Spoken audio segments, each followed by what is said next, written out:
Konnichiwa! Katatapos lang po nag-process ng upper and lower ordinary denture. Bali, ang ginawa ko lang po dito ay nag-fit, trim, and polish lang po ako dito sa denture na to. If napansin nyo nga guys na hindi na ako nag-upload ulit kasi nga po may nangyaring problema po sa buhay ko. Na-scam po kasi ako, kaya ayun, malungkot ang lola niya ng ilang araw kasi hindi ko pa po nababawi yung na-scam po sa akin na pera.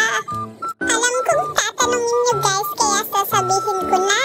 Nag-click po kasi ako ng isang link po na pinagbabawal at ayun, i-redeem ko daw yung items na yun. Tas nang niredeem ko guys, wala na.